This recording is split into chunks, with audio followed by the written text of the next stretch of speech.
Olá pessoal, nessa aula aqui nós vamos ver o que é conhecido na literatura como teorema do confronto ou ainda teorema do sanduíche. Ele diz o seguinte: suponha que você tem três funções, então sejam f, g e h, funções tais que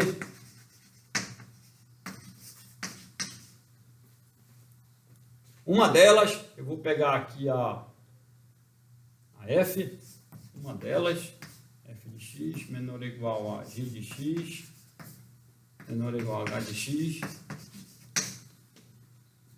Uma delas está entre as outras duas, com apenas para x no intervalo centrado em p. Então, vou botar aqui um p menos delta, um p mais delta. Para algum delta positivo. Para algum delta positivo. Número real positivo. O que eu estou dizendo? O que a gente está pedindo aqui? É que uma delas esteja entre as duas apenas nesse intervalo aqui, ó. P menos delta, P mais delta. É isso, né? O x é o que corre aqui, né? E por que eu vou pedir que isso aconteça só nessa vizinhança de P? A gente chama isso de uma vizinhança de P. A gente vai ver agora aqui por quê. Se o limite da g de x, quando x tende a P, for igual, existir e for um certo L, e coincidir com o da H,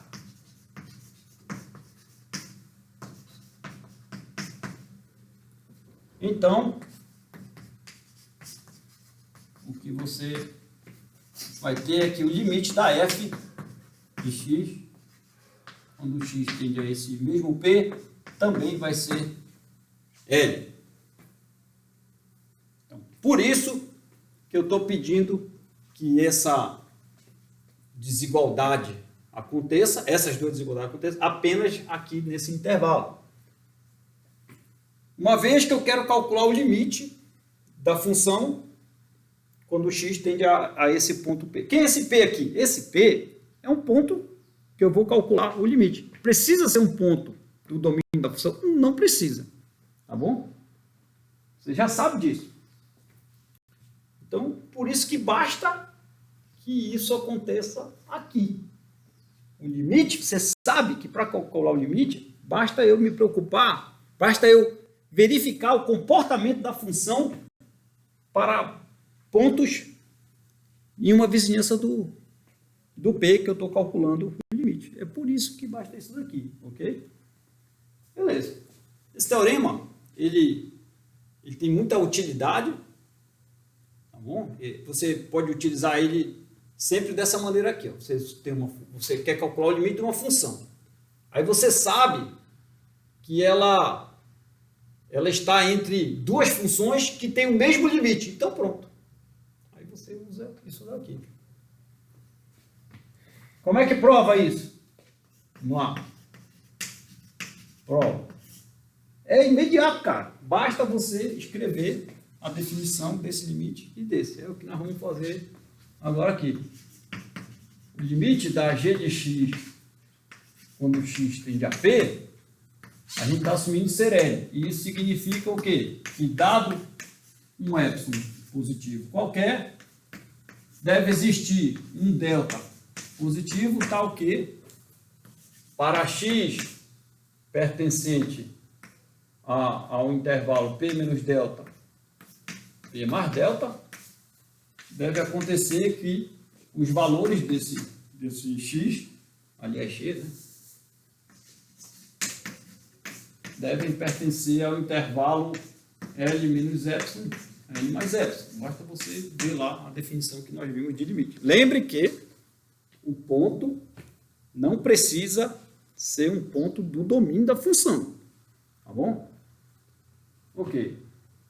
E daí agora eu escrevo a mesma coisa para H H de x também é L, o limite, quando x tende a esse mesmo ponto aí.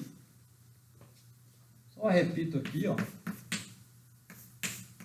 Para todo epsilon positivo, existe um delta positivo, tal que x menos x, estando nessa vizinhança de P aqui, deve acontecer que a H de x, os valores dele, devem estar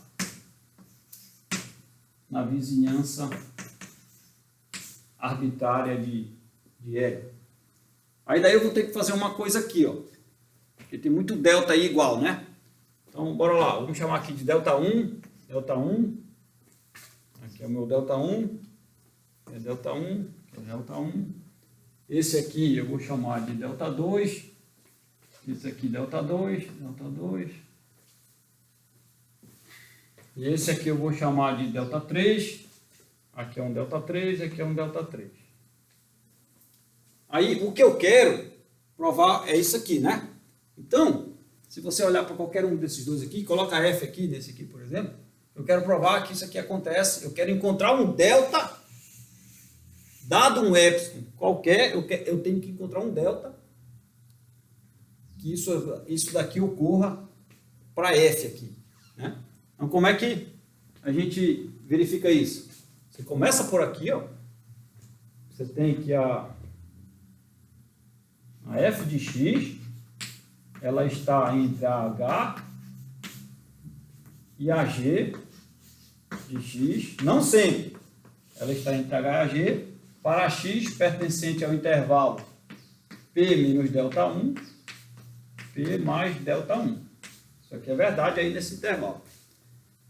Enquanto que a g, ela está aqui dentro desse intervalo, ou seja, ela está entre L menos epsilon e L mais epsilon. Então, aqui eu posso colocar L menos epsilon. E a H está entre L menos epsilon e L mais epsilon. Ou seja, isso daqui é menor do que L mais epsilon. O que eu estou dizendo aqui é o seguinte. Você pegou um epsilon qualquer e você verificou que isso acontece. Mas isso acontece para que delta? Essa que é a questão. Bom, esse acontece para esse delta 1. Esse aqui, ó, acontece para o delta 2. X pertencente a P menos delta 2 e P mais delta 2. Já esse aqui, ó, se você olhar aqui, acontece apenas para X pertencente ao intervalo de P menos delta 3 e P mais delta 3. Mas você quer que isso aconteça para um delta só. Para um delta. Dado aquele epsilon, eu quero dizer qual é o delta que isso aqui aconteça. O que você faz? Já virou rotina, né? Tome delta para ser o menor dentre delta 1, delta 2, delta 3. Então pronto. Então se você pegar o menor desses três, o que vai acontecer? Vai acontecer isso para x no intervalo centrado em P de raio esse delta, vai acontecer isso para x no intervalo centrado em P de raio esse delta, e vai acontecer isso para x no intervalo centrado em P de raio esse delta. Mas era isso que a gente queria. A gente colocou a f de x dá no epsilon arbitrário, a gente achou um delta tal que a f está no intervalo, está entre o L menos epsilon e o L mais epsilon. Pronto. Isso daí significa que o limite da f é L. Acabou. Só isso. Um abraço.